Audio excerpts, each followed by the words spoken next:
समाजवादी विचारधारा मेरे खून में है। अश्विनी कुमार पटेल।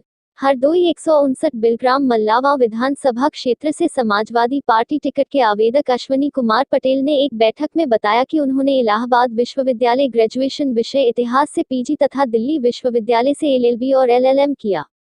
वर्तमान समय में सुप्रीम कोर्ट में अधिवक्ता के तौर पर प्रैक्टिस करता हूं। समाजवादी का टिकट इसलिए मांग रहा हूं कि क्षेत्र में विकास कर सकूं, ताकि जो भी विधायक बनता है वह बाद में नजर नहीं आता है और जनता की उम्मीदों पर पानी फिरता है। सपा पार्टी अध्यक्ष अखिलेश यादव की तारीफ करते हुए बताया कि मैं उनका बहुत बड़ा प्रशंसक हूं। अखिलेश यादव एक युवा चेहरा है जिसको देखने के बाद लगता है कुछ करूं।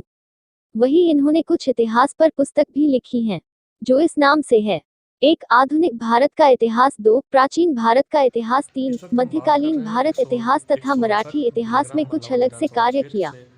आप पुस्तौनी राजनीति 3 पीढ़ियों से चल रही है। सबसे पहले आपके पिता मल्लावा ब्लॉक प्रमुख रहे और आपके बाबा दशकों से प्रधानी करते रहे हैं।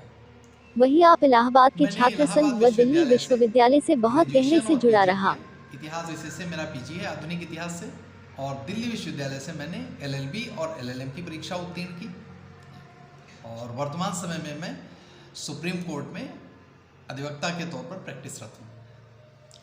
सर, आपकी राजनीतिक पृष्ठभूमि क्या है? क्योंकि राजनीति में मेरे 3 पीढ़ियों से जुड़ा हुआ हूँ। मेरे बाबा, फिर मेरे पिताजी और अब मैं। पिताजी मल्लावा से ब्लॉक प्रमुख रहे, गांव से हम लोग लगभग हमेशा ही प्रधान रहे। इलाहाबाद विश्वविद्यालय में भी छात्र संघ से मैं जुड़ा रहा, और दिल्ली विश्वविद्यालय में भी लॉ फैकल्टी में वहाँ के छात्र संघ से मैं बहुत गहरे से जुड़ा रहा। सर, आप समाजवादी से ही टिकट क्यों चाहते हैं? दरअसल समाजवादी विचार मेरे खून में है। हम लोग जब से समाजवादी पार्टी का गठन हुआ तब से समाजवादी पार्टी के साथ हैं, और वर्तमान समय में हमारे राष्ट्रीय अध्यक्ष जी माननीय अखिलेश यादव जी एक युवा चेहरा हैं, एक एनर्जेटिक चेहरा, जिनको देख करके कुछ करने की प्रेरणा मिलती है।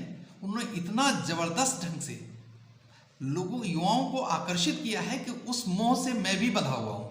और माननीय राष्ट्रीय अध्यक्ष जी का जो व्यक्तित्व, उनके व्यक्तित्व की ऊर्जा और उनका ज्ञान, ये चीज़ अन्य लोगों में नहीं है, इसलिए समाजवादी पार्टी ने ही मुझे आकर्षित किया। सर, अगर आपको समाजवादी टिकट मिलता है, आप विधायक बनते हैं, तो आप जो है अपनी विधानसभा में क्या देंगे आप?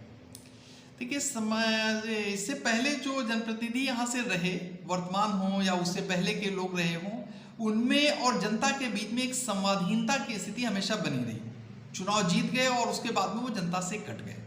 तो मैंने ये सोचा है कि जनता से संवाद हमेशा बना रहे, ताकि उनकी समस्याएं और उनकी आवाज़ लगातार हम तक पहुंचती रहे।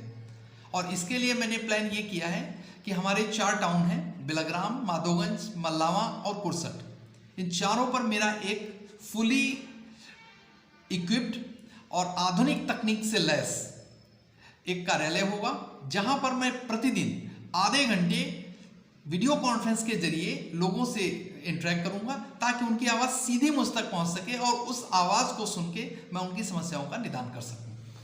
सर, जानकारी प्राप्त हुई कि आपने कुछ इतिहास पे किताबें लिखी हैं, तो सर जो किताबें लिखी हैं वो किस विषय पे आपने किताबें लिखी हुई हैं? दरअसल पोस्ट ग्रेजुएशन भी है। मैं आधुनिक इतिहास का से इलाहाबाद विश्वविद्यालय से पोस्ट ग्रेजुएट हूँ। इतिहास विषय मुझे हमेशा आकर्षित करता रहा है, इसलिए संपूर्ण भारत के इतिहास पर मैंने 3 भागों में 3 पुस्तकें लिखी हैं: आधुनिक भारत का इतिहास, प्राचीन भारत का इतिहास और मध्यकालीन भारत का इतिहास। और इसके अतिरिक्त मराठों के इतिहास पर विशेष तौर से मैंने अलग से कार्य किया हुआ है, और उस पुस्तक का नाम है शिवा स्वराज। तो ये इतिहास विषय से ही संबंधित पुस्तकें हैं। अगर आप जानते हैं कि चुनाव लड़ने में अधिक धन खर्च करना पड़ता होगा, तो सर अगर आप चुनाव लड़ते हैं तो सर आप इतना धन कहाँ से जुटा पाएंगे? आप तो युवा हैं, एडवोकेट भी हैं, तो सर इस पर आप क्या कहना चाहेंगे? देखिए, ये बात आपकी एकदम सही है कि बहुत हद तक अब धन की आवश्यकता होती है चुनाव लड़ने के लिए, क्योंकि बहुत बड़ा क्षेत्र होता है, जनता तक पहुंचने के लिए बहुत सारे संसाधनों की आवश्यकता होती है।